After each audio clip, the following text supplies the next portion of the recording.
Assalamualaikum warahmatullahi wabarakatuh. Selamat datang kembali teman-teman semuanya. Masih standby ya teman-teman semuanya ya. Baik teman-teman, untuk materi yang kedua yaitu materi operasional dan pemeliharaan nanti akan disampaikan oleh Bapak Efri Biaktama Meliala STMSCMA. Kami harapkan seperti yang tadi pada materi pertama, nanti ketika narasumber memberikan materinya, teman-teman betul-betul untuk dapat memperhatikan dan tidak ada interupsi ketika narasumber masih menyampaikan materi. Kemudian untuk apabila ada pertanyaan, nanti akan ada sesi diskusi dan tanya jawab. Nanti teman-teman dapat menyampaikan pertanyaan langsung berinteraksi dengan narasumber ataupun disampaikan lewat chat. Nanti pertanyaan dari teman-teman akan kami bacakan satu-satu dan akan dijawab oleh Bapak Efri selaku narasumber. Untuk materi operasional dan pemeliharaan ini nanti akan dijelaskan terkait untuk tujuan OP, operasional pemeliharaan, kemudian juga mengenal SPAL DT, kemudian ada pemeliharaan subsistem pelayanan, ada pemeliharaan subsistem pengumpulan dan juga pemeliharaan subsistem pengolahan dan biaya operasional dan pemeliharaan. Kemudian untuk ketentuan-ketentuan pada kesempatan kali ini masih sama seperti yang tadi, yang pada materi yang pertama.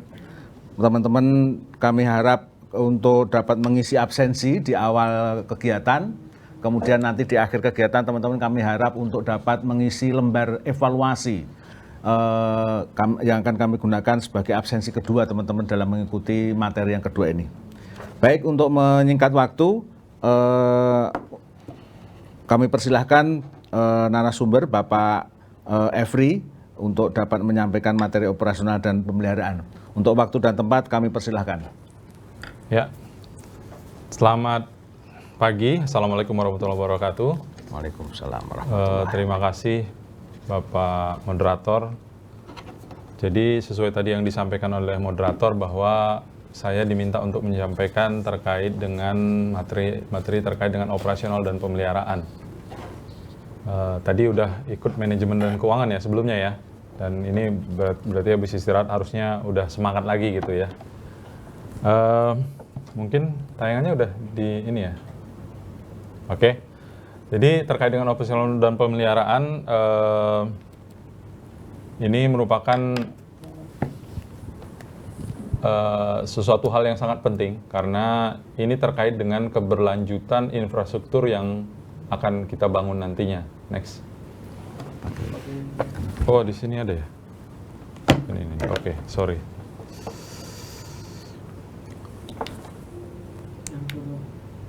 Oke, jadi tujuan dari materi OP ini adalah untuk peserta ini, Bapak Ibu sekalian selaku TFL ini memahami prinsip operasional dan pemeliharaan SPAL DT untuk Sanimas. Jadi untuk sistem pengelolaan limbah domestik terpusat Sanimas. Outputnya peserta dapat terampil mengawal dalam pelaksanaan operasional dan pemeliharaan SPAL DT Sanimas. Sasaran materi ini adalah para TFL, tenaga fasilitator lapangan, peserta peningkatan kapasitas Sanimas tahun 2020. Jadi tujuannya bahwa nanti Bapak Ibu ini sekalian sebagai tenaga fasilitator memahami prosedur operasional dan pemeliharaan untuk memastikan bahwa infrastruktur yang kita bangun itu nanti berkelanjutan. Prinsipnya kita, kalau tidak bisa dirawat, tidak usah dibangun. Maksudnya, kalau memang nanti kita tidak bisa memastikan mereka mengoperasikan, sebenarnya dari awal ya mending tidak usah kita fasilitasi untuk pembangunan Sanimasnya. Sehingga memang karena kita sudah berkomitmen membangun nantinya, mohon dipastikan bahwa masyarakat ataupun KPP nantinya bisa merawat, mengoperasionalkan sehingga infrastruktur yang kita bangun ini berkelanjutan. Tujuan dari operasional dan pemeliharaan ini, yang pertama memastikan berfungsinya sistem sarana sanitasi terbangun dan berkualitas. Jadi di dalam Bapak Ibu sebagai TFL mendampingi masyarakat dalam membangun, tolong dipastikan juga nanti setelah ini dibangun, infrastruktur ini akan berfungsi sebagaimana kita rencanakan dan berkelanjutan, serta memastikan bahwa secara operasional dia berjalan dengan baik, efluennya juga memenuhi sesuai dengan yang kita harapkan. Terkait dengan operasional dan pemeliharaan ini ada 5 aspek utama, khususnya dalam pengelolaan sanitasi. Yang pertama, karena ini kegiatan khususnya juga berbasis masyarakat gitu ya. Nah ini yang pertama itu, yang aspek paling utama itu ya pertama terkait dengan aspek peran serta masyarakat. Jadi masyarakat ini nanti sebagai pemanfaat harus paham dan sadar akan tugas dan tanggung jawabnya dalam pengelolaan sanitasi ini. Karena setelah nanti Bapak Ibu sekalian sebagai tenaga fasilitator melakukan pendampingan, kemudian memastikan pembangunannya sesuai dengan kaidah teknis gitu ya, kemudian kita menginformasikan bagaimana pengelolaannya, ini akan diberikan sepenuhnya kepada masyarakat untuk mengelolanya. Jadi di sini peran serta masyarakat ini sangat penting, mereka harus paham bagaimana nanti mengoperasikannya, bagaimana kalau ada masalah, dan paham juga bahwa apa tanggung jawab mereka sebagai masyarakat gitu ya, dan kewajibannya seperti apa. Kemudian yang kedua itu adalah aspek teknis. Adanya pedoman atau SOP. Jadi standar operasional prosedur dan penyuluhan atau kampanye. Ini tugasnya Bapak Ibu sekalian nanti akan memfasilitasi penyusunannya. Jadi harus dipastikan nanti itu mereka punya pedoman bagaimana mengoperasikannya. Karena yang kita hadapi ini adalah masyarakat yang mungkin banyak belum paham apa itu Sanimas, apa itu program kita sistem pengelolaan air limbah domestik setempat, apa itu IPAL gitu ya. Sehingga memang dengan adanya SOP ini, kalau mereka nanti ada kendala, mereka akan membuka SOP ini, kira-kira mereka tahu bagaimana prosedurnya yang harus dilakukan. Kemudian yang ketiga itu aspek pengaturan. Aspek pengaturan ini terkait pengaturan bagaimana nanti misalnya menguras berapa tahun sekali, bisa 2 atau 3 tahun sekali sesuai rencana gitu kan. Kemudian dilakukan monitoring, mengecek misalnya grease trap dan lain-lain, kemudian efluennya seperti apa, berapa kali, kapan harus dilakukan uji baku mutu terhadap efluennya, kemana gitu kan, bagaimana pengambilan efluennya gitu. Kemudian pengembangan pelayanan, kira-kira nanti ini bisnis modelnya seperti apa supaya bisa berkelanjutan, adakah bisa dilakukan pendapatan tambahan, kemudian inovasi teknologi, ini nanti bagian dari aspek pengaturan. Kemudian aspek keuangan, ini juga hal yang utama dan penting, sangat penting, terutama dalam operasional dan pemeliharaan. Ini tersedianya dana untuk operasional, perbaikan, dan pengembangan. Jadi ini aspek keuangan ini biasanya untuk kegiatan Sanimas ini didapatkan dari iuran dari warga sendiri, baik iuran untuk bulanannya, kemudian ada nanti mungkin iuran misalnya ada sambungan baru gitu ya, ada biaya pemasangan sambungan baru, itu menjadi dana untuk operasional, perbaikan, dan pengembangan ke depannya. Kemudian yang terakhir yaitu yang kelima yaitu aspek kelembagaan. Jadi ada lembaga pengelolanya, ada KPP. Jadi lembaga pengelola ini harus proaktif dan aktif selama proses operasional dan pemeliharaan, namun tetap harus didukung oleh lembaga masyarakat lainnya. Jadi terkait dengan aspek kelembagaan ini seperti manajemennya yang akan mengelola bagaimana nanti pengoperasian dan pemeliharaan dari infrastruktur terbangun ini. Nah, apa itu SPAL DT? Saya kira teman-teman harusnya sudah paham ya. Jadi SPAL DT itu singkatannya itu sistem pengelolaan air limbah domestik terpusat. Jadi dari namanya saja sudah ketahuan bahwa sistem pengelolaan air limbah domestik. Ada penekanan kata domestik di situ. Jadi yang kita olah adalah domestik. Jadi SPAL DT ini adalah serangkaian kegiatan pengolahan air limbah domestik dalam satu kesatuan dengan prasarana dan sarana pengolahan air limbah domestik yang dilakukan dengan mengolah air limbah domestik secara komunal. Jadi kalau kita bicara SPAL DT gitu ya,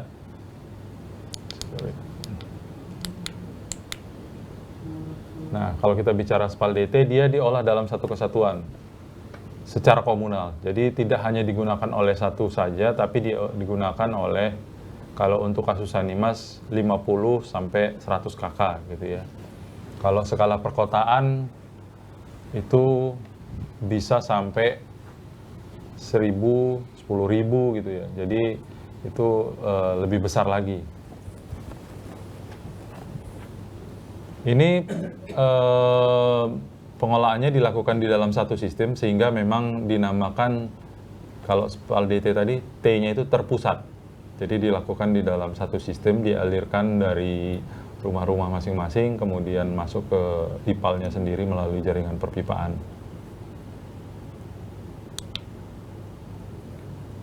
Nah, untuk SPAL DT sendiri, ini terdiri dari 3 subsistem. Yang pertama ada subsistem pelayanan. Jadi subsistem pelayanan ini adalah sarana prasarana untuk menyalurkan air limbah domestik dari sumbernya ke subsistem pengumpulan melalui jaringan perpipaan. Jadi di dalam subsistem pelayanan ini terdiri dari bak penangkap lemak, pipa persil, pipa tinja, dan pipa non tinja serta bak kontrol. Jadi kalau sistem pelayanan ini adalah sistem yang paling hulunya gitu ya. Jadi dari rumah, kemudian nanti ada, kalau kita misalnya dari dapur, nanti akan ada grease trap-nya atau bak penangkap lemak. Jadi grease trap ini fungsinya untuk menangkap lemak, kemudian nanti ada pipa persil, yaitu pipa nanti yang mengalirkan dari misalnya dari ini. Kemudian pipa tinja juga ada, dan pipa non tinja. Jadi khusus untuk SPAL DT ini, karena tadi mengolah air limbah domestik itu ada tinja dan non tinja gitu ya. Jadi ada yang dari kakus, dari kamar mandi WC, kemudian ada juga dari yang cuci-cuci gitu, termasuk dari dapur. Jadi digabungkan di dalam satu kesatuan. Kemudian ada subsistem pengumpulan. Jadi nanti dari subsistem pelayanan itu disambungkan, dialirkan ke subsistem pengumpulan. Jadi subsistem pengumpulan ini merupakan sarana prasarana untuk menyalurkan air limbah domestik dari subsistem pelayanan menuju subsistem pengolahan terpusat.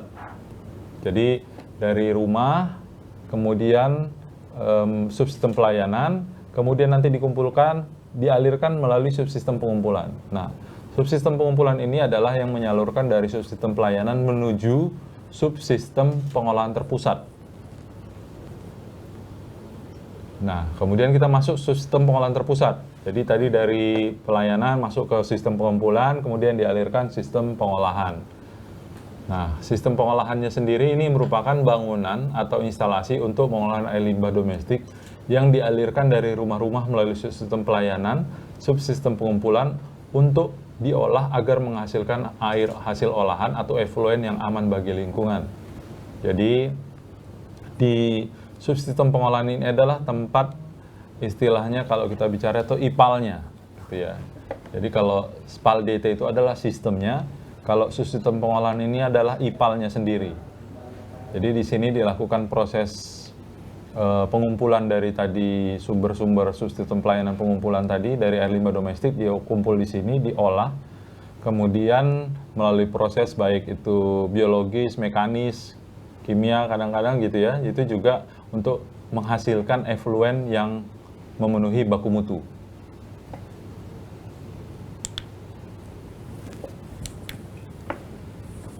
Nah, ini panduan operasional dan pemeliharaan SPAL DT bagi pemanfaat SPAL DT. Itu penekanannya adalah IPAL ini akan berfungsi dengan baik jika kita memasukkan limbah yang benar gitu ya. Tadi pertama yang dikelola oleh IPAL ini adalah air limbah domestik gitu ya. Jadi karena air limbah domestik, sebaiknya yang masuk ke dalam itu adalah air limbah yang benar-benar domestik gitu. Jadi kalau misalnya ada industri di situ, itu sebenarnya tidak boleh masuk. Walaupun misalnya ada industri kecil-kecil gitu ya, misalnya pabrik tahu gitu, atau itu secara aturan itu sebenarnya tidak boleh masuk karena dia tidak memenuhi kategori air limbah domestik. Kemudian yang sering terjadi adalah kita sering membuang IPAL ini ke dalam IPAL ini sampah gitu. Itu juga sebaiknya harus dihindari. Walaupun kita mungkin punya manhole gitu ya, punya ya untuk bak kontrol gitu ya. Tapi kalau nanti misalnya ini kita masukkan gitu ya ke dalam, ini akan terjadi penyumbatan. Kalau nanti dia nyampe bak kontrol masih bisa kita kendaliin. Tapi nanti kalau dia tersumbat di bagian yang lain gitu, itu akan menjadi kendala. Sehingga nanti dia tidak bisa berfungsi maksimal. Jadi tolong dipastikan bahwa, diinformasikan bahwa ini bukan tempat pembuangan semua jenis sampah gitu ya. Yang biasa kadang-kadang dibuang itu pembalut gitu kan, pampers. Nah itu kalau dia dimasukkan ke dalam itu sudah bisa dipastikan akan terjadi penyumbatan. Kemudian yang sering juga kita lakukan adalah membuang minyak bekas gitu ya. Itu biasanya di tempat cuci piring gitu. Biasanya kita sering ini membuang minyak bekas ke saluran. Ini sebaiknya dihindari karena memang minyak ini kalau sudah mengering itu keras, itu dapat menyumbat pipa dan itu sangat susah untuk membersihkannya. Sehingga walaupun di dalam desain kita ada yang namanya grease trap, memang salah satunya untuk menampung lemak ini tadi atau minyak gitu ya. Tapi kalau kita sering-sering membuang ke dalamnya, itu mungkin grease trapnya tidak mampu gitu ya. Memang dia tidak didesain untuk menampung jumlah volume minyak bekas yang cukup banyak masuk ke saluran. Kemudian yang sering terjadi juga adalah kita sering membuang bahan kimia ke saluran, misalnya kayak Wipol, kayak seperti ya desinfektan gitu ya. Itu secara aturan itu tidak baik untuk ipalnya sendiri, karena di dalam proses ipal itu ada proses aerob maupun anaerob gitu ya, sehingga itu ada bakteri di sana. Jadi kalau dia ipal itu di dalam proses nanti pertama kali dijalankan ada namanya proses seeding. Nah, itu untuk membentuk bakterinya sehingga nanti terjadi proses biologisnya di sana. Itu untuk memastikan nanti untuk menghasilkan efluennya supaya memenuhi baku mutu. Nah, ini kalau kita membuang bahan kimia ke saluran, ini kan nanti ujungnya masuknya ke ipal gitu ya. Nah, apalagi dengan jumlah yang besar gitu. Kalau jumlah yang kecil mungkin masih bisa ini, tapi kalau dia jumlah yang besar, ini akan mematikan bakteri, nanti proses aerobnya tidak berjalan. Proses anaerobnya tidak berjalan di ipalnya. Sehingga ini bisa dipastikan nanti ipalnya tidak berfungsi sebagaimana yang kita harapkan. Kemudian yang catatan kita juga yang sering terjadi, ini pengalaman kita juga, ini yang terjadi adalah kita menanam pohon di dekat saluran. Nah, ini kita nggak sadar bahwa pohon ini akan menghasilkan akar gitu ya. Akarnya nanti akan menyebar. Nah, ini kalau kena ke saluran, ini biasanya pipanya bisa pecah atau ngangkat gitu ya. Secara ini dia nanti bisa tidak mengalir atau nanti bocor. Ini bisa menyebabkan permasalahan. Ini salah satu panduan yang perlu kita sampaikan bahwa untuk menghindari permasalahan-permasalahan ke depannya. Nah, ini juga terkait dengan sabun cuci dan pembersih, ini juga sebaiknya digunakan secukupnya. Ini secara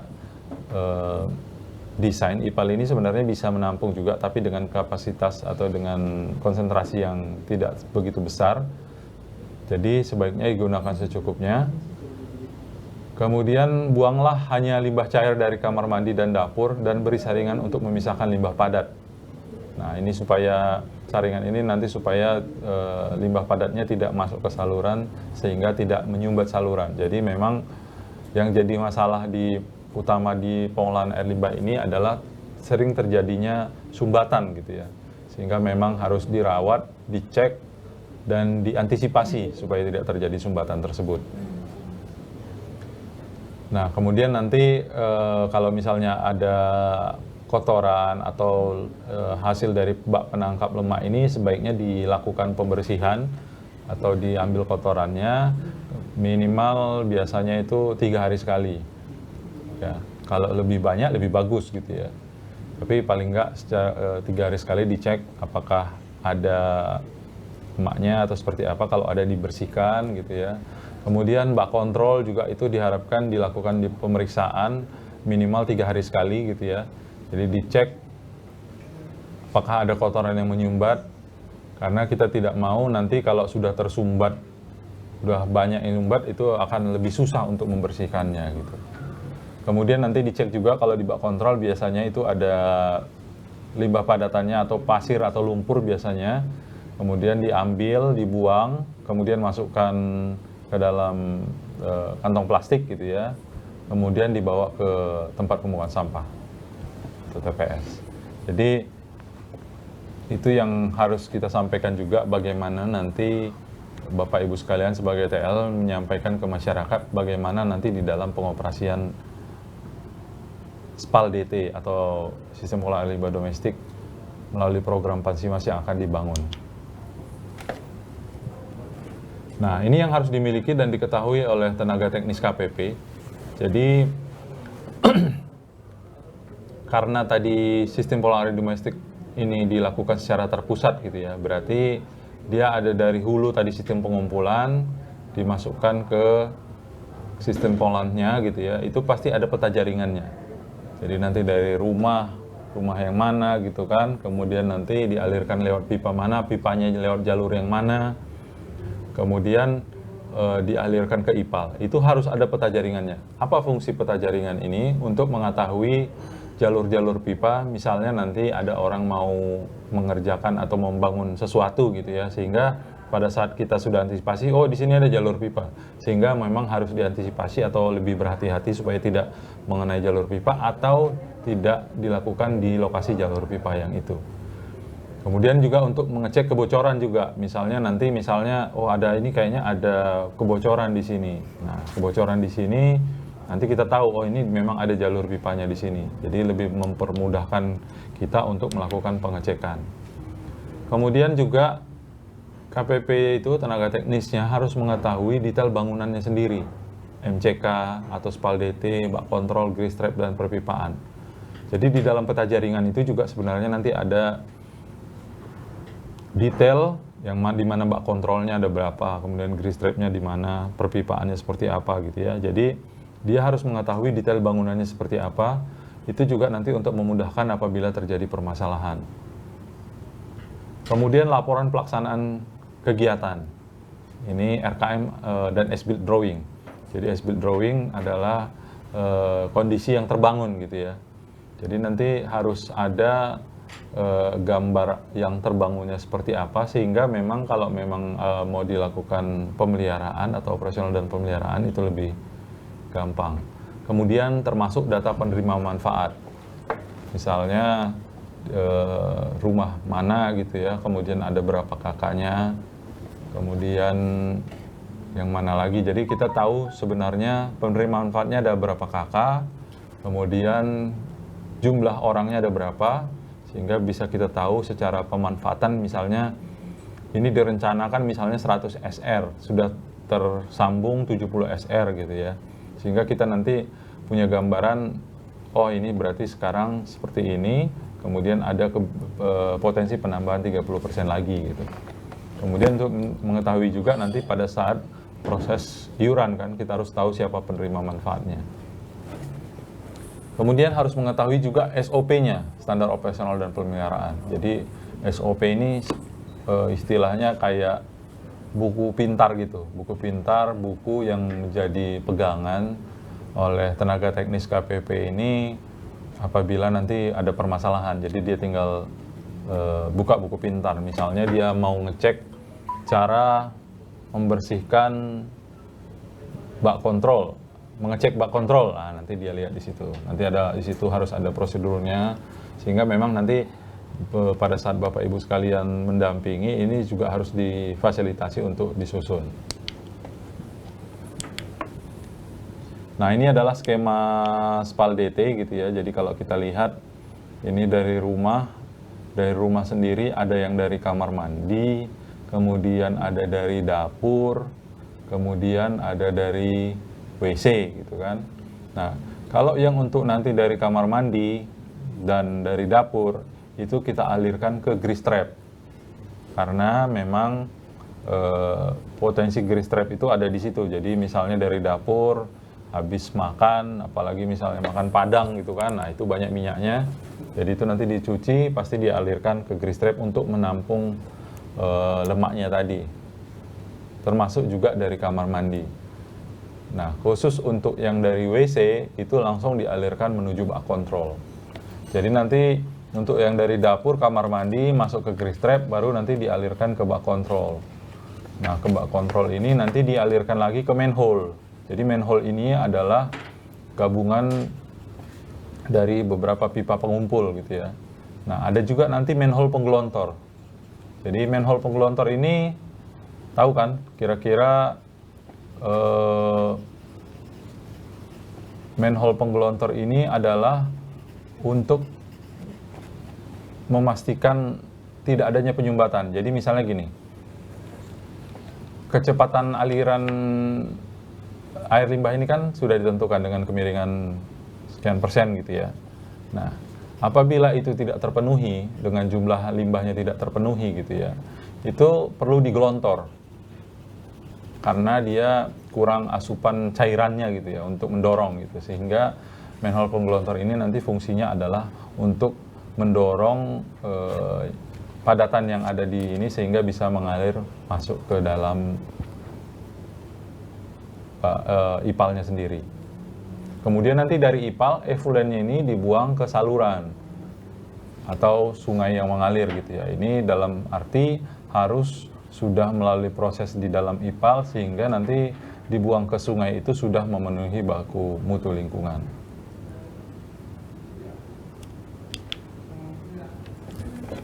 Kemudian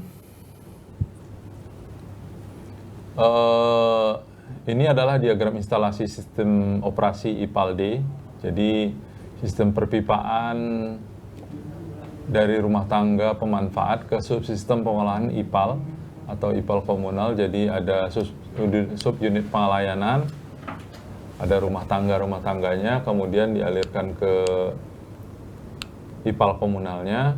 Kemudian limbah dari rumah tangga pemanfaat untuk sistem pelayanan itu dari dapur, kamar mandi dialirkan ke bak penangkap lemak, WC dialirkan ke bak kontrol, kemudian nanti dimasukkan ke subunit pengumpulan dengan perpipaan dan bak kontrol. Nah, kemudian ada subunit pengolahan atau IPAL komunal. Di dalamnya sendiri nanti ada bak inlet atau bak perata gitu ya, kemudian ada settler atau bak pengendap. Nanti di sini ada proses pengendapan, kemudian bak ABR. Nah, ini anaerobic filter, kemudian bak outlet gitu ya. Ini kondisi yang lazim untuk kegiatan-kegiatan yang kita lakukan di program Sanimas. Jadi di dalam prosesnya seperti ini. Jadi jadi tadi sebagaimana saya sampaikan, dari dapur, kamar mandi itu dan kamar mandi atau tempat cuci itu masuk ke penangkap lemak dulu, baru masuk ke bak kontrol. Kemudian dari WC langsung masuk ke bak kontrol, baru nanti diarahkan ke subsistem pengumpulan, kemudian diarahkan ke subsistem pengolahan atau IPAL.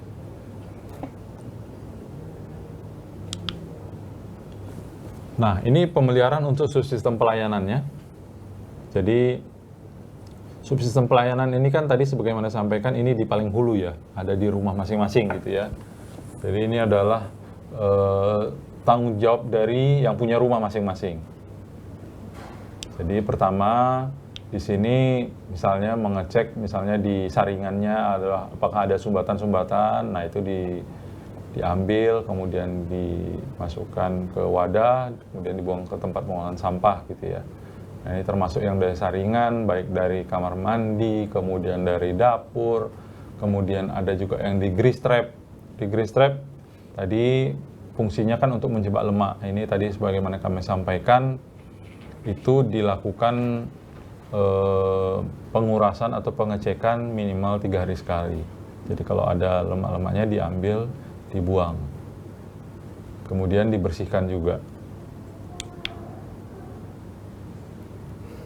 Nah, ini adalah pemeliharaan sistem pelayanan. Jadi yang tadi di bagian bak kontrol ini ya, di bak kontrolnya dia ini juga dilakukan pengecekan. Nah, ini ada kotoran-kotoran, ini diambil dan dibuang.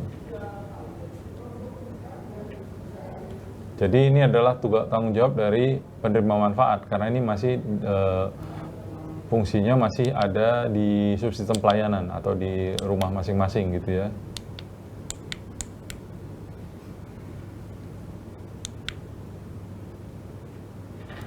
Nah, ini yang harus diketahui,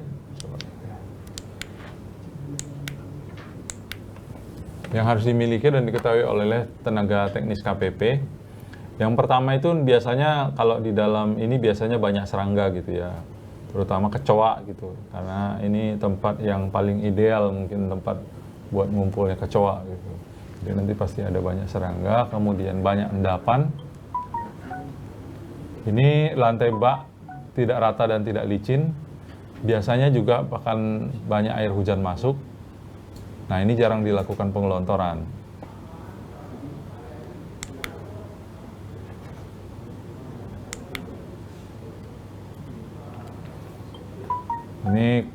Ini kalau misalnya dia dilakukan pengelontoran secara secara berkala, pasti yang kejadian yang tadi ini pasti bisa dihindari gitu ya.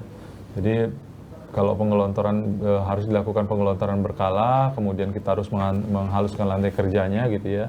Kemudian dilakukan pemeliharaan setiap minggu. Jadi setiap minggu dicek, dibersihkan, disikat gitu ya. Nah, kemudian terkait dengan tutup bak, ini juga harus dilakukan ditutupnya itu khususnya biasanya kalau dia ada yang mengganjal itu akan lebih mudah air hujan masuk gitu ya. Jadi secara desain ini sebenarnya memang didesain ada infiltrasi air hujan yang masuk ke dalamnya. Tapi kapasitasnya tidak terlalu besar sehingga memang tadi diharapkan tutup bak itu harus dilakukan secara rapat sehingga air hujan yang masuk itu tidak terlalu banyak. Sebenarnya ada masalah nggak kalau misalnya air hujan masuk? Sebenarnya yang jadi masalah kalau air hujan masuk adalah volumenya nanti di ipalnya terlalu besar sehingga nanti prosesnya tidak maksimal, gitu ya. Karena kalau secara kandungan ini BOD-nya sangat, air hujan itu kan sebenarnya tidak ini, justru dia mengencerkan gitu kan. Nah, tapi dengan kapasitas atau jumlah yang sangat besar, ini juga akan mengganggu proses di ipalnya sendiri. Nah, ini subsistem pengumpulan. Jadi untuk sistem pengumpulan ini juga harus dilakukan pemeliharaan, pengecekan khususnya, dicek apakah ada sumbatan-sumbatan, padatan-padatan. Biasanya yang sering terjadi di sini adalah tanah gitu ya, atau pasir gitu. Ya, itu yang harus sering dibersihkan. Karena nanti kalau kita tidak pernah membersihkan, misalnya padatan atau pasirnya tadi numpuk, ini saluran-saluran yang dari sistem pelayanan itu bisa tersumbat, nggak ngalir ke sini maksudnya, sehingga dari sini juga nanti tidak teralirkan ke subsistem pengolahannya.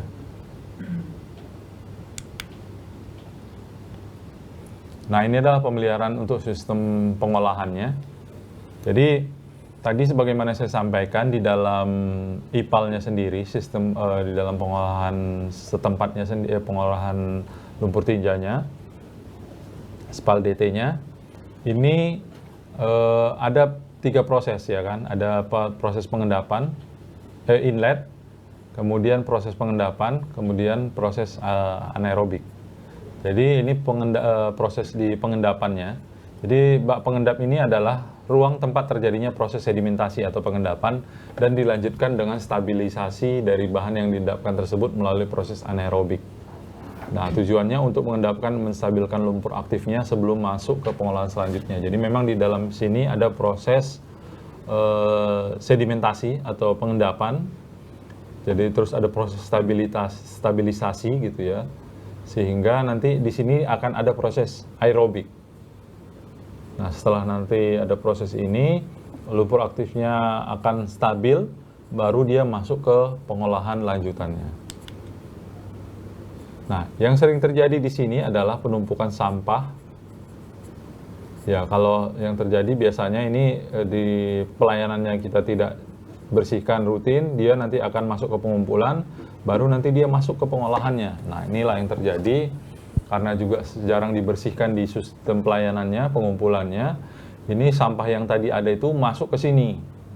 Nah, ini masuk, sering terjadi penumpukan gitu ya. Yang biasa paling sering masuk itu adalah plastik, kemudian pembalut, itu paling sering masuk.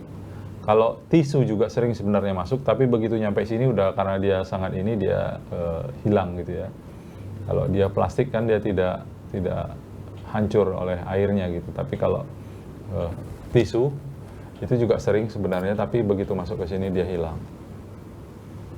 Kemudian pembalut ini juga yang menjadi masalah. Karena begitu dia masuk ke sini, dia akan ukurannya akan lebih dari standarnya gitu ya, sehingga nanti kadang-kadang menyumbat. Apalagi yang masuk itu Pampers. Nah, Pampers itu juga sangat sering terjadi masuk ke sini. Tapi biasanya kalau Pampers itu sebagian besar dia terhalang di bak kontrol. Ya. Kemudian biasanya di sini juga karena proses awal gitu ya, akan ada baunya, pasti ada baunya, bau menyengat gitu kan. Nah, biasanya di sini nanti juga harus dicek volume lumpurnya, apakah lumpurnya sudah sangat tinggi gitu ya, sehingga perlu dilakukan pembersihan atau pengurasan. Nah, terkait dengan sistem pengolahan ini perlu dilakukan pemeriksaan secara periodik minimal 1 kali sebulan. Jadi paling enggak selama 1 kali sebulan dicek, dibuka tutup manhole-nya gitu ya, cover manhole, dilihat apakah ada sampahnya, kemudian lumpurnya seperti apa. Jadi nanti ini harus dilakukan periodik minimal 1 kali sebulan untuk mengangkat sampah dan kotoran yang ada, yang mengapung. Biasanya langsung di sini langsung kelihatan. Nah, ini subsistem pengolahannya juga ini. Nah, ini bagaimana kita lihat prosesnya. Di sini warga itu membersihkan, mengecek gitu ya. Kemudian mengangkat sampah-sampah kotorannya sehingga prosesnya bisa berjalan dengan baik. Nah, inilah nanti yang perlu kita sampaikan, kita yakinkan bahwa begitu infrastruktur Sanimas ini kita bangun, mereka itu harus melakukan operasi dan pemeliharaan sebagaimana yang ada di sini. Nah, yang jadi masalah juga sering adalah karena tidak pernah dibersihkan, ini cover manhole-nya nggak bisa dibuka, gitu ya. Itu yang jadi masalah juga, karena memang dia biasanya ditutup besi gitu ya, sudah sangat lama tidak dibuka, ini sangat susah membukanya. Jadi memang harus rutin dibersihkan, termasuk mungkin kalau mungkin rutin ini biasanya dia dikasih gemuk juga di bagian engsel-engselnya situ ya, supaya nanti dia tidak susah untuk dibuka.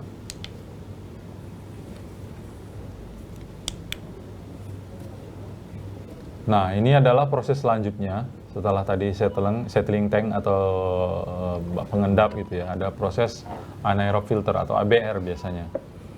Nah, ini adalah proses bahan-bahan yang tidak terendapkan dan bahan padat terlarut secara mengkontakkan dengan surplus mikroorganisme pada media filter, di mana akan menguraikan bahan organik terlarut dan bahan organik tersuspensi yang ada di dalam limbah. Jadi kalau tadi di proses awal kan ada proses pengendapan gitu ya, jadi di sana akan ada proses padatan yang terendapkan gitu. Kemudian nanti di sini adalah yang setelah proses pengendapan tadi masuk ke sini. Jadi biasanya di sini lebih banyak cairannya atau supernatannya gitu ya. Kemudian kadang-kadang ada juga bahan padatan yang terlarut. Nah, ini terlarut yang tidak terendapkan di proses sebelumnya. Nah, ini akan terbawa ke sini. Nah, di sini nanti akan ada proses anaerob gitu ya, proses anaerob mikroorganisme, sehingga nanti melalui proses ini akan ada penguraian yang terhadap organ terlarut dan bahan organik tersuspensi yang ada di dalam air limbah tersebut.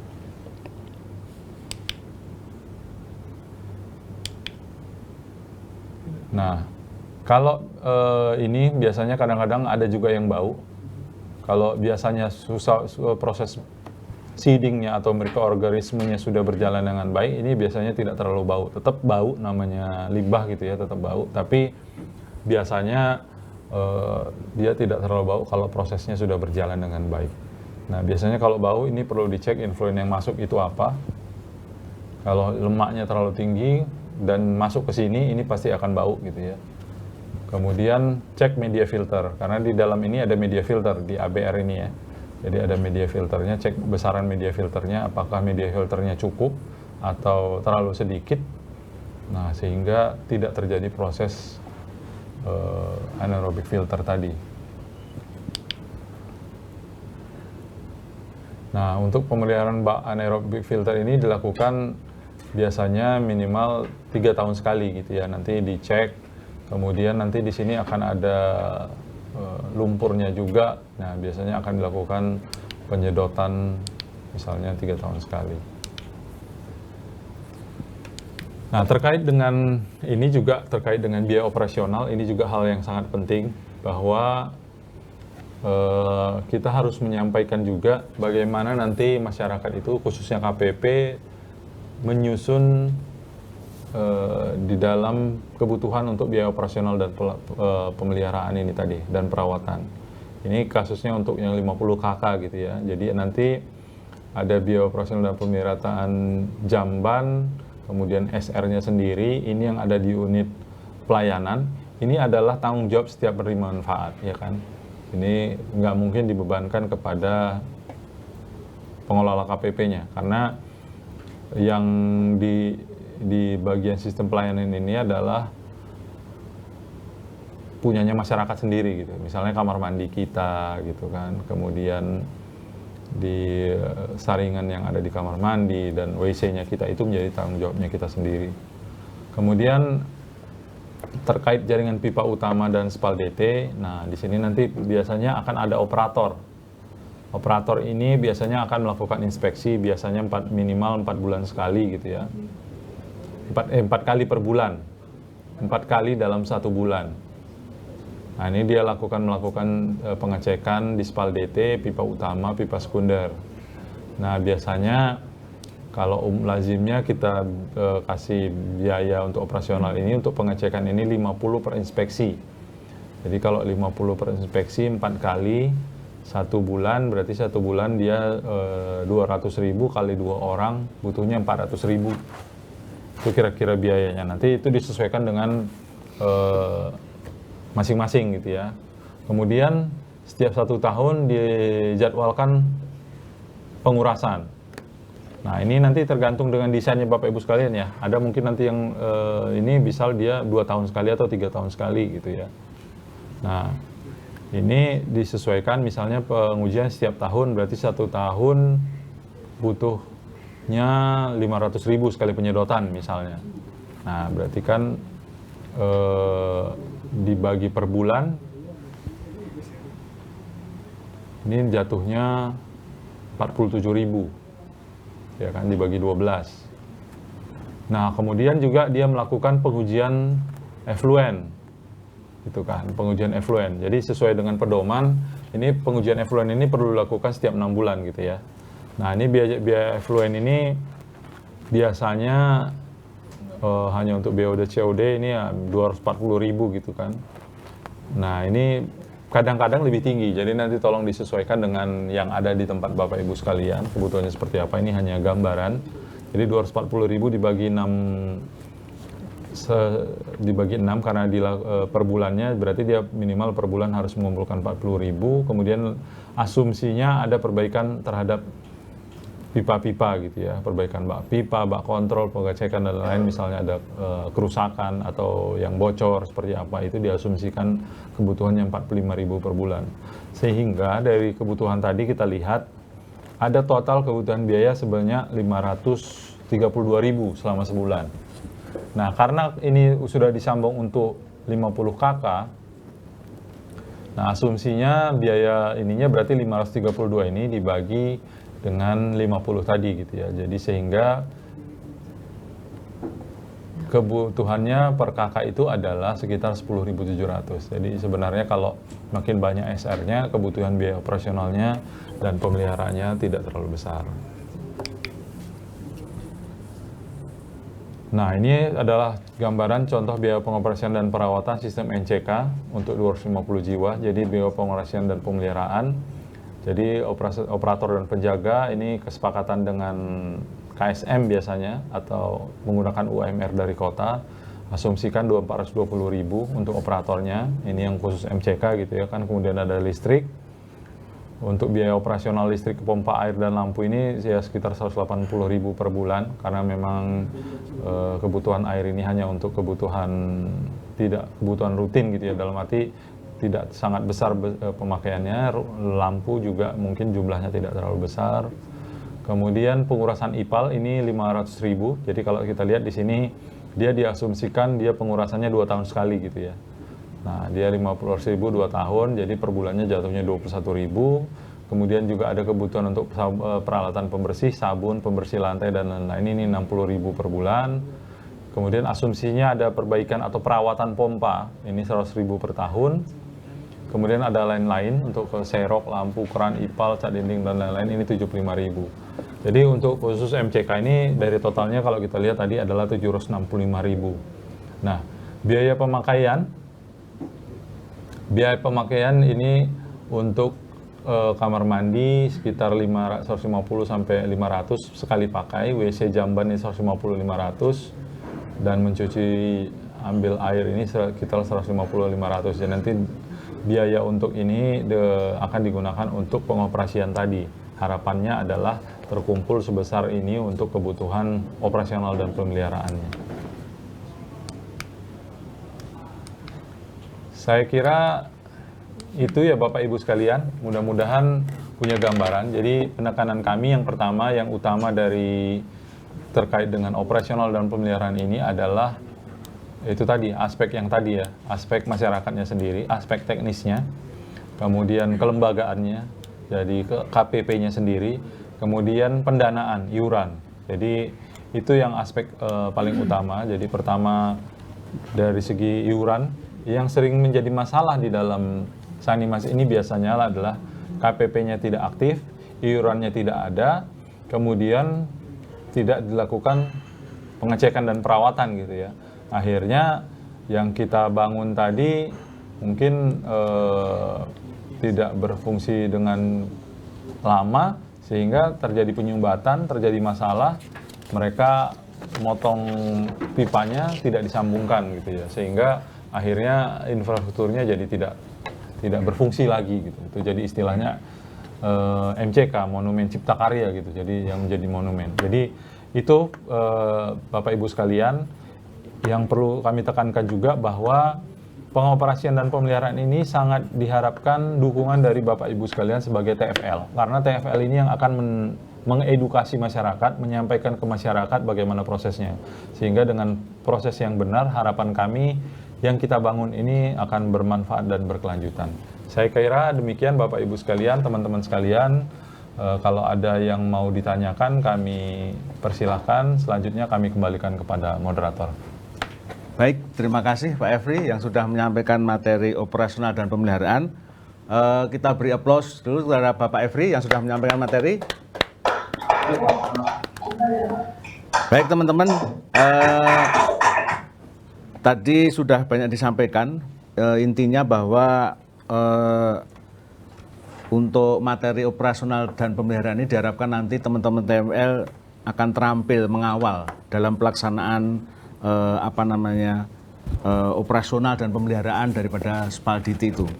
Sehingga diharapkan IPA yang dibangun ini dapat terjaga keberfungsiannya. Harapannya ketika IPA ini sudah berfungsi dengan baik, maka efluen yang keluar ke badan air itu sudah sesuai dengan baku mutu lingkungan, sehingga tidak mencemari air tanah, dan air permukaan. Baik, untuk menginjak sesi kedua yaitu diskusi dan tanya jawab. Di sini kami persilahkan teman-teman TFL apabila ada pertanyaan dapat disampaikan secara langsung. Kalau belum, nanti kami coba sudah ada beberapa pertanyaan lewat chat di sini. Mungkin sambil menunggu teman-teman yang akan bertanya secara langsung akan saya bacakan. Ada pertanyaan dari Pak Robert dari Kalimantan Barat ya. Pertanyaannya, untuk satu manhole manhole Pak kontrol, idealnya untuk berapa SR ini Pak? Untuk daerah yang berbukit seperti itu.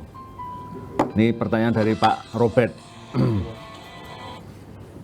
Kemudian yang kedua dari Pak Angga Putra, ini ada pertanyaan bahwasannya apakah diperbolehkan apabila dibuat bibir bak kontrol itu dibuat diapkan begitu atau ditambah sekitar 15 cm, di mana ini tujuannya untuk berfungsi mencegah adanya material pasir yang masuk ke dalam bak ketika terjadinya hujan seperti itu Pak. Jadi sudah ada 2 pertanyaan yang disampaikan oleh Pak Robert dan Pak Angga Putra. Silakan Pak Efri. Putra tadi dari mana ya Pak? Pak Angga Putra ini tidak mencantumkan dari mana Pak? Baik, terima kasih pertanyaannya. Tapi sebenarnya ini pertanyaannya bukan terkait OP ya Pak ya. Jadi terkait dengan teknis sebenarnya. Iya. Tapi nggak apa-apa. Satu manhole itu berapa SR gitu ya. Jadi kalau kita tahu kan posisi manhole itu adalah menggabungkan beberapa saluran dari unit pelayanan yang sudah dikumpulkan masuk ke bak pengumpul gitu Pak, dimasukkan ke dalam manhole gitu ya. Jadi sebenarnya itu nanti tolong dipastikan volumenya Pak, dalam arti jangan sampai nanti ini meluap gitu kan, karena itu menjadi masalah. Volumenya nanti dihitung, kemudian nanti kalau lazimnya sih selama ini paling banyak biasanya 4 yang masuk ke situ Pak, 4 pipa gitu ya. Nah ini kan maksudnya yang itu Pak ya, Pak Robert ya, maksudnya yang bak kontrol setelah dari unit pelayanan terkumpul beberapa unit pelayanan, kemudian diarahkan masuk ke dalam manhole tadi. Jadi yang pertama prinsipnya volumenya itu tidak boleh melebihi kapasitas penampungannya itu karena dia juga akan dialirkan menuju bak pengolahan gitu ya. Nah itu yang paling penting. Kemudian bibir bak kontrol apakah bisa dibikin lebih 15 cm? Nanti coba dilihat di pedoman teknisnya. Seingat saya memang itu didesain ada ininya, dalam arti posisinya itu tidak langsung di lantai dasar di ininya, di dasar itunya, karena untuk menampung itu tadi Pak, pasir dan lain-lain. Setahu saya seperti itu. Jadi coba dilihat di dalam di dalam pedoman teknisnya. Baik, mungkin ada pertanyaan yang langsung begitu dari teman-teman TFL. Ini udah ada beberapa pertanyaan lewat chat ini. Tadi, halo. Ya, silakan Pak. Silakan Pak.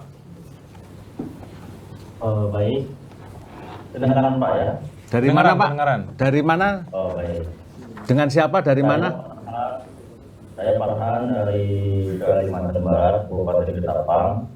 Farhan. Jadi mau bertanya ya terkait pemeliharaan ini kaitannya dengan kalau sudah berjalan sekian tahun, tentunya itu kan ada sedimen kompor tinjanya yang diimpal itu.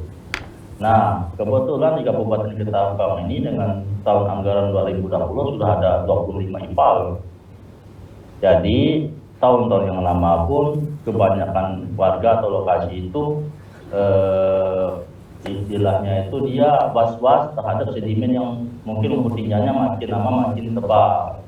Sedangkan kami koordinasikan ke dinas itu dari dinasnya juga belum ada feedback respon yang begitu kita harapkan. Seperti misal ada mobil pengangkut atau pesedotnya itu, kemudian dari instalasi lumpur tinjanya pun di Kabupaten Ketapang ini tidak ada. Jadi persoalan ini bukan hanya persoalan yang lokasi IPAL, bahkan satu kota pun kadang kalau sedot tinja itu buangnya saya rasa masih juga mencemari lingkungan ujung-ujungnya itu. Jadi kebetulan dengan bapak-bapak dari kementerian, adakah solusi yang bisa diberikan kepada kami di daerah sehingga bukan hanya terkait yang penerimaan manfaat dari program Sanimas, tetapi bahkan untuk masyarakat secara luas. Karena ya seperti yang saya sampaikan di awal, rupa-rupanya masih banyak sistemnya itu sedot dibuang ke sungai ataupun ke tempat yang lain. Nah, kalau misalnya ada, kami bisa juga sekaligus membantu fasilitasi hal tersebut atau solusi dari kementerian. Itu saja Pak, terima kasih. Ya, Ini langsung saya jawab. Ya, langsung Pak. Ya, baik Pak Farhan, terima kasih atas pertanyaannya. Jadi bagus sekali pertanyaannya Pak Farhan ini karena memang ini juga hal yang banyak terjadi di banyak tempat Pak. Jadi bukan hanya untuk Sanimas gitu ya. Kita ada juga program Sanrek, kalau Bapak Ibu sekalian tahu ya, sanitasi reguler yang bangun toilet-toilet gitu ya. Nah itu juga menjadi masalah. Yang menjadi masalah adalah begitu penuh, kemana disedot gitu kan Pak, siapa yang nyedot gitu. Sementara di informasinya tadi di Ketapang itu belum ada IPLT ya berarti ya Pak ya, belum ada IPLT. Nah jadi ini juga kami sosialisasikan pada saat penerima program ini ke Pemda gitu ya. Kami selalu sosialisasikan ke Pemda bahwa kalau mengacu kepada Undang-Undang 32 Pak, bahwa penyediaan ini adalah tanggung jawab pemerintah daerah. Tapi kami juga di dalam program kami juga ada untuk membangun IPLT. Nah, tapi kan tidak tercover keseluruhan gitu ya Pak. Dalam arti tidak semuanya bisa kami bangunkan karena ada keterbatasan pendanaan juga. Nah, jadi sebenarnya harapan kami pada saat infrastruktur ini dibangun, dia kan sekitar 2-3 tahun, itu pasti penuh ya Pak, pasti lakukan penyedotan. Harapan kami sebenarnya di situ Pemda sudah menyiapkan pertama IPLT-nya, dan termasuk truk tinjanya gitu, atau mungkin ada yang programnya masuk di dalam program kami dibangunkan sama Kementerian PU gitu ya. LLTT-nya Pak. Nah yang jadi masalah adalah kalau misalnya ke kami itu kadang-kadang yang paling utama kami cek adalah kesiapannya Pak. Pertama kalau IPLT itu lokasinya biasanya kami syaratkan maksimum 10 km gitu radiusnya dari daerah pelayanan. Kemudian lahannya sudah beres, tidak ada masalah gitu kan. Nah itu yang sering sekali tidak terpenuhi oleh pemerintah daerah. Nah pertanyaannya bagaimana solusinya? Ini kan yang jadi masalah kan. Kalau misalnya penuh gitu kan Bapak Ibu sekalian kan pasti wah ini kemana jalan keluarnya? Karena ini memang menjadi masalah gitu ya. Nah solusinya seperti apa? Ada beberapa sebenarnya alternatif Pak. Jadi yang pertama mungkin nanti tolong dicek biasanya, tapi saya nggak tahu ya mungkin di tempat Ketapang ini mungkin belum ada atau seperti apa. Biasanya ada penyedotan swasta gitu ya. Nah ini apakah sudah ada? Kalau misalnya ada nanti menggunakan penyedotan itu. Yang kedua kalau tidak ada IPLT-nya bisa juga menggunakan yaitu tadi swasta biasanya ada menggunakan IPLT tetangganya gitu Pak. Nah misalnya kalau Bapak tadi Ketapang ini dekatnya kemana mereka ada punya IPLT belum? Nah itu yang alternatifnya seperti itu Pak. Walaupun sebenarnya secara ideal yang tadi kami sampaikan itu harus diolah di sana dalam arti dia punya IPLT, dia punya truk tinja gitu kan. Nah kalaupun tidak ada lagi yang tadi ya seperti apa ya kalau secara ini sebenarnya opsinya itu tadi Pak, misalnya tidak ada ya dilakukan penyedotan mandiri. Penyedotan mandiri ya pernah yang kejadian ini kami bicara ini Pak ya, karena memang ini kondisi darurat dalam arti tidak ada penanganan dan belum ada IPLT-nya. Ya itu dilakukan penyedotan misalnya menggunakan mesin kayak pompa air itu yang besar gitu kan, ada yang pompa untuk yang banjir yang kecil itu yang besar itu dimasukkan yang pernah kejadian dia memasukkan ke dalam tangki air gitu Pak, kemudian dibuang ke area yang nanti dia fungsinya seperti drying area, jadi nanti dicari lahan yang kosong kemudian jauh dari permukiman ya dibuang ke sana, nanti itu menjadi kompos. Nah itu salah satu alternatif, tapi rekomendasi kami tetap yang utama Pak itu dibangunkan oleh Pemda atau dibangunkan oleh kami dan tersedia ininya. Tapi kalau tidak ada ya itu salah satu alternatifnya seperti itu tadi Pak Farhan gitu ya.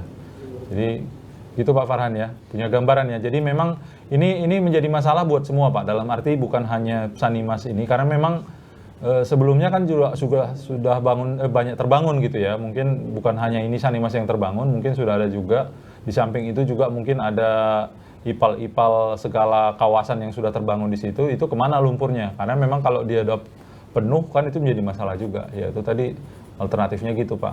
Pertama ya mendorong Pemda untuk membangun dan menyediakan itu.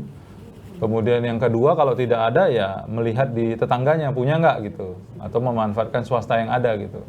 Nah, cuman swasta ini juga harus dikendalikan dalam arti gini Pak, Kalau tidak ada ininya, dibuang ke sungai, udah kita capek-capek ngurus di hulunya gitu ya, kita benahi, efluennya udah kita buang dengan baik ke sungai, efluennya sudah memenuhi baku mutu, begitu dibuang ke sana juga ya sama aja bohong gitu. Jadi memang harus ada pengendalian dari kita juga gitu. Jadi bahkan saya pernah punya cerita gitu ya, punya kasus kita di Makassar khususnya. Ini kita dia kan sudah menerapkan layanan lumpur tinja terjadwal gitu ya. Nah, dia sudah punya IPLT. Nah, ini bekerja bekerja sama dengan swasta. Nah, padahal mereka di biaya untuk pembuangan ke IPLT-nya itu nggak mahal, Pak. Dia kalau nggak salah cuma bayar 60.000 atau 100.000 maksimal. Dia menyedot ke masyarakat itu sekitar 400-500.000 gitu ya. Berarti ada margin 400.000 di situ. Tapi pernah juga kejadian mereka buangnya ke sungai gitu. Nah, dan ada yang melaporkan. Untung ada yang melaporkan. Akhirnya ya ditindak, putus kerjasama, izinnya dicabut. Jadi memang ini harus ada peran serta kita masing-masing, dalam arti kita harus memantau juga, mengendalikan juga. Karena ya namanya orang begitu ada kesempatan kadang-kadang dia itu Pak, karena lebih gampang buang ke sungai. Maksudnya dia sedot di sini 500.000, dia buang ini paling dia modal bensin aja 50.000, 100.000, dia langsung 400.000 masuk ke dia. Jadi kalau bisa untung lebih banyak, kenapa lebih kecil? Itu yang sering jadi prinsip yang menurut kami ini. Jadi memang perlu ada kontrol juga dari kita juga. Kalau ada yang nggak benar kita laporkan. Saya kira gitu ya Pak Farhan ya. Mudah-mudahan menjawab gitu. Walaupun saya yakin ini menjadi masalah juga di tempat lain dan ya banyak juga yang belum ada solusinya. Saya kira itu Pak. Makasih Pak. Baik Pak Farhan, tadi sudah dijelaskan Pak Efri bahwa memang idealnya memang sebuah daerah itu mempunyai IPLT dan juga sudah punya LLTT tadi, sehingga limbah domestik di sini dapat terolah dengan baik di IPLT seperti itu. Idealnya memang seperti itu Pak. Cuman karena tadi kondisi kendala-kendala mungkin masalah lahan, masalah biaya masih akhirnya beberapa daerah belum dapat menerapkan itu. Baik, selanjutnya ini saya bacakan ada pertanyaan Pak dari Yuri S, Kalimantan Barat. Operator inspeksi itu pekerjaannya seperti apa Pak? Apakah sekalian pembersihan dan jelaskan cara kerjanya? Ya, jadi kalau tadi kita lihat di tayangan, operator inspeksi ini kan untuk MCK gitu ya. Jadi dia tugasnya adalah melakukan pembersihan, kemudian pengecekan juga terhadap sistem secara keseluruhan dari MCK itu tersendiri gitu. Jadi termasuk misalnya ada manhole-nya dia lakukan pengecekan, termasuk misalnya ada di MCK-nya ada permasalahan, dia juga yang melakukan pembersihan. Jadi dia fungsinya pengecekan secara keseluruhan Pak. Tapi ini hanya untuk yang kasus yang misalnya MCK gitu, MCK komunal gitu, karena memang dikelola secara ini sehingga memang kita menetapkan operator inspeksi. Mungkin itu ya Pak ya? Sudah cukup Pak Yuri? Atau masih kurang? Ya, Oke, baik. Mungkin dari teman-teman TFL yang lain, silahkan kalau ada yang bertanya langsung. Silahkan teman-teman dan Bapak Ibu semuanya. Ada yang masih perlu ditanyakan, masih kurang jelas. Masih ada Pak Efri di sini. Ya, Pak. Halo, selamat siang. Selamat siang. Selamat Ya, siang. dari Pak Alwi, Sulawesi. Sulawesi mana nih? Ya, saya di Sulawesi ya? Barat, Pak. Ya, Muhammad Sulawesi Alwi. Barat. Silakan, Pak. Saya mungkin hanya terkait masalah pendanaan, Pak, untuk keberlangsungan pemeliharaan dari Bad Ipal sendiri. Mungkin untuk sharing dengan teman-teman juga, saya hanya mau menanyakan apakah ada langkah-langkah jitu mendapatkan dana bantuan untuk pemeliharaan ini dari peran Pemda dan peran pihak swasta seperti CSR begitu Pak. Terima kasih. Langsung aja Pak. Makasih Pak Alwi ya, Pak Alwi, Muhammad Alwi ya. Alwi. Jadi langkah jitunya ada nggak? Nah ini masing-masing daerah ini beda karakteristik Pak. Jadi ada daerah memang dari Pemdanya cukup peduli dalam arti dia mengalokasikan dana untuk memberikan bantuan kepada KPP-KPP yang khususnya program seperti Sanimas ini, gitu ya. Kemudian ada juga yang tidak teralokasi. Nah, nanti mungkin dilihat per masing-masing kasus, Pak. Dalam arti gini, misalnya di dalam situ ada perusahaan gitu ya. Nah, ini kalau memang ada perusahaan, biasanya perusahaan itu memang ada tanggung jawab sosialnya. Dalam arti misalnya tadi yang disampaikan CSR gitu ya. CSR itu tadi sebenarnya bisa saja, tinggal nanti kita menyampaikan proposal. Cuman yang biasanya disampaikan proposal ini yang realistis. Kadang-kadang dengan perusahaan ini kita aji mumpung gitu kan Pak. Mumpung wah ada perusahaan ini kita masukkan aja besar-besarnya. Padahal mereka melihat itu tidak realistis. Sehingga mereka akan menyebabkan wah ini ada kecurigaan makin dalam gitu. Tapi kalau tadi seperti tadi realistis gitu ya. Dalam arti operator ini mengecek hanya 4 kali dalam satu bulan gitu kan. Jadi bukan kita kontrak selama 1 bulan. 4 kali sebulan. Misalnya dia kebutuhannya 50.000 atau 100.000 sekali datang gitu kan. Jadi 400.000 gitu. Jadi nanti mereka ngelihat, oh ini secara ini realistis. Saya yakin mereka bisa juga Pak. Nah, tapi memang salah satunya juga untuk pendanaan ini adalah mungkin terkait dengan bisnis model gitu ya Pak. Dalam arti mungkin bisa di bisnis plan-nya seperti apa gitu. Dalam arti mungkin ada peluang-peluang yang bisa dimanfaatkan untuk misalnya kalau beberapa yang kita pernah lihat gitu ya, pernah kita anggap bagus gitu, kalau pernah lihat yang di Sleman gitu ya, Mendiro, itu dia menggunakan lahan IPAL itu di atasnya itu menjadi balai warga gitu. Kemudian kalau misalnya digunakan untuk pertemuan-pertemuan itu ada iurannya. Kemudian juga ada yang digunakan menjadi kafe gitu Pak. Kafe ya, tapi karena memang dia sudah prosesnya benar itu tidak bau gitu ya, tidak bau. Secara ini dia tidak bau. Kafenya ya itu dia ada yang ngelola, ada yang ngurus, ada yang orang memang mau dia di situ tidak diberikan sewa gitu ya, biaya sewa tapi tidak mahal gitu. Sehingga ada juga yang menjadi kayak macam koperasi, dia keuntungannya juga untuk pengoperasian ini. Jadi itu beberapa langkah-langkah yang sudah ini. Kemudian juga ada juga kan gini Pak, Bapak Ibu sekalian pada saat ini didesain, mungkin masih banyak warga yang belum mau karena belum melihat ini belum berfungsi secara bagus gitu ya. Setelah nanti berfungsi secara bagus, orang akan tertarik, saya mau nyambung gitu. Nah, kalau dia mau nyambung setelah kita nyambung yang sebelumnya, mungkin kita akan kenakan iuran, dalam arti iuran biaya penyambungan gitu kan. Nah, biaya penyambung itu juga untuk menjaga cash flow-nya Bapak Ibu sekalian. Jadi bagaimana kita pertama mengoperasikan ini juga akan berpengaruh nanti terkait dengan keberlanjutannya atau sustainability-nya. Mungkin gitu ya Pak ya. Jadi kalau langkah jitunya sebenarnya dilihat dari masing-masingnya, nanti pendekatan kita ke Pemda gitu ya.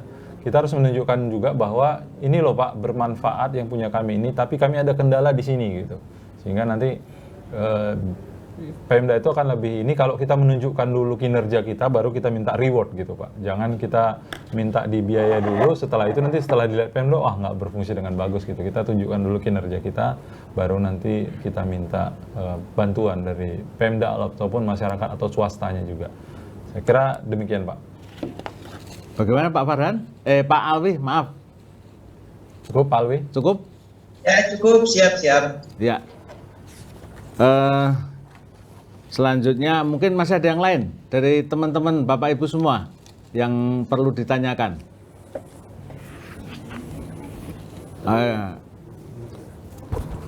Silahkan. Ini dari mana nih? Ingria Tumewo dari TFL mana nih Pak? Nggak kelihatan. Sulawesi Utara. Oke. Ini dari Ingria Talumewo ya. Sulawesi Utara. Itu ya. Mana tadi itu pertanyaan? Apakah air limbah dari kandang binatang bisa disambung ke jaringan yang ada? Soalnya ada pertanyaan dari warga desa Pak katanya. Oh iya. Jadi gini, tadi sudah saya sampaikan bahwa Sanimas ini kan untuk pengolahan khususnya SPAL-DT gitu ya, sistem pengolahan air limbah domestik terpusat. Jadi karakteristiknya adalah air limbah gitu ya, air limbah domestik penekanannya. Nah, Air limbah domestik ini yang dihasilkan dari kegiatan-kegiatan rumah tangga. Kegiatan rumah tangga itu ya kita cuci, kemudian mandi, kakus gitu kan. Itu yang prinsip utamanya. Nah, kalau misalnya ada kandang binatang gitu ya. Nah, ini tergantung volumenya. Sebenarnya kalau dia dengan volume sangat sedikit, ya mungkin wajar-wajar aja. Misalnya kita di rumah kita punya ayam beberapa gitu kan, kemudian kotorannya masuk ke saluran, ya wajar-wajar aja, itu memungkinkan gitu. Tapi kalau misalnya dia skalanya memang dia usahanya peternakan, itu udah masuk industri, dia harus bikin pengolahan sendiri gitu, pengolahan sendiri, sehingga itu tidak langsung dialirkan ke kita, bisa jadi dibuatkan pre-treatment sendiri, kemudian nanti ya kalau kita bisa mengetahui konsentrasi lanjutannya setelah pre-treatment seperti apa, kita bisa memastikan apakah bisa disambungkan ke sini atau tidak. Tapi secara prinsip seperti tadi, kalau dia sangat kecil sepertinya nggak ada masalah gitu ya, dalam arti ya kalau kita punya kandang di rumah gitu, punya ayam beberapa, ya kadang-kadang memang masuk ke saluran juga kan, dan pasti masuk ke saluran gitu. Mungkin gitu ya Bu Ingrid ya. Oke Bu Ingrid, mungkin kalau untuk yang dari binatang ini kalau skala besar malah bisa dibuat biogas Pak ya? Iya, bisa dibuat biogas. Bisa dibuat tidak biogas. Dimasukkan ke situ. Iya. Justru kadang-kadang bisa untuk dijadiin pupuk kan? Ya, atau di kompos. Pupuk kompos. Nah, untuk produk yang lain seperti produk itu. yang lain gitu. Baik, pertanyaan berikut dari Erwin Kurnianto, Kalimantan Barat. Jadi pertanyaannya Pak, karena prinsip pengaliran secara gravitasi harus ada aliran sirkulasi udara. Sedangkan kita mendesain pada bak manhole, bak kontrol, dan grease trap kedap terhadap air dan udara. Maksudnya gimana? Nah ini mungkin gini ya, saya mudah-mudahan nggak salah nangkap gitu ya. Asumsinya karena dia kedap, asumsinya dia tidak bisa ngalir secara gravitasi gitu ya. Nah sebenarnya kan gini, kalau kita lihat penampang pipa, dia kan seperti ini kan pipa. Nah aliran itu kan hanya terisi sebagian gitu ya. Nah, terisi sebagian tidak penuh gitu ya, yang tampang basahnya kan dia hanya sebagian. Jadi itu tidak ada masalah dengan kedap di atas. Di dalamnya itu masih ada saluran aliran udara yang bisa mengalirkan itu. Jadi saya kira itu tidak ada masalah Pak. Justru memang itu harus ditutup manhole-nya, itu harus kedap, dalam arti supaya baunya tidak keluar. Kemudian untuk mengurangi atau menghindari infiltrasi yang masuk dari air hujan. Sedikit-dikit pasti ada masuk, tapi kita mengurangi sehingga di desain kita kan mungkin hanya berapa persen yang boleh masuk air hujan. Nah dengan adanya bak kontrol yang tertutup tadi, baunya hilang, tidak bau, kotorannya tidak masuk, kemudian air hujannya tidak masuk. Mungkin gitu Pak ya. Ya, demikian tadi jawaban dari Pak Efri. Mungkin masih ada yang lain? Ini di pertanyaan di chat. Oh ada satu lagi. Jika pada bak manhole di hulu aliran diberikan pipa fan, apakah tidak bermasalah? Ini dari Yuri S, Kalimantan Barat. Jika pada bak manhole di hulu aliran diberikan pipa fan, Pak, apakah tidak bermasalah? Saya nggak kebayang ini. Maksudnya ini dari sistem pelayanan atau di mana nih kira-kira ini posisinya? Anggap aja di pelayanan nih Pak, di hulunya. Di pelayanan gitu kan? Pipa fan berarti dia yang ini. Pipa fan ini maksudnya pipa yang gimana ini? Mana ini penanyanya mana ini? Halo, Zuri S, Kalimantan Barat, bisa ini? Pakai gambar deh Pak kayaknya. Oh, ya, baru. Silakan Pak Yuri kalau memang bisa dijelaskan lebih detail. Saya kurang nangkap soalnya ininya. Kayaknya baru sholat atau apa Pak ini Pak? Nggak ada. Yang apa maaf, yang tadi itu yang nanya itu Pak Erwin. Jadi kayaknya itu nyambung sama pernyataan yang di bawah itu karena kedap udara itu deh Pak. Soalnya ini yang pertanyaannya itu dari Pak Erwin dua-duanya tadi. Oh gitu.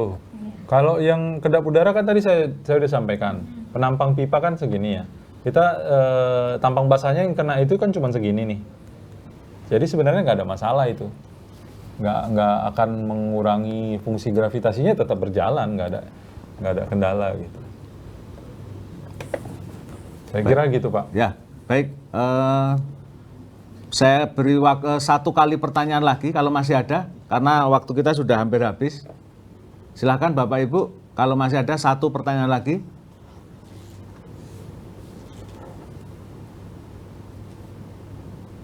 Halo, Bapak Ibu, teman-teman TFL masih ada? Sudah ngerti semua?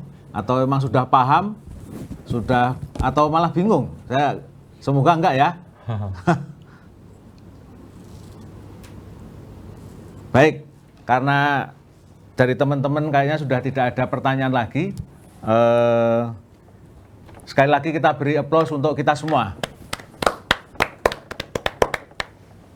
Baik Bapak Ibu, tadi sudah kita ikuti bersama materi yang disampaikan oleh Pak Efri terkait operasional dan pemeliharaan. Intinya saya tekankan kembali bahwa tujuan daripada operasional dan pemeliharaan adalah memastikan berfungsinya sistem sarana sanitasi yang terbangun yang berkualitas. Itu tujuan daripada operasional dan pemeliharaan, dan kami berharap teman-teman TFL akan mengawal itu dalam pelaksanaannya di lapangan. Baik Bapak Ibu, karena waktu kita yang sudah habis begitu, karena terbatasnya waktu, kami ucapkan terima kasih pada Pak Efri yang sudah menyampaikan materi operasional dan pemeliharaan dengan baik. Dari saya mungkin ada salah dan kesalahan dalam berbicara begitu, saya mohon maaf yang sebesar-besarnya. Saya mengingatkan sekali lagi kepada teman-teman untuk dapat mengisi lembar evaluasi yang sudah di-share oleh host. Silahkan untuk segera mengisi lembar evaluasi karena akan kami gunakan untuk evaluasi kegiatan dan juga absensi teman-teman semuanya.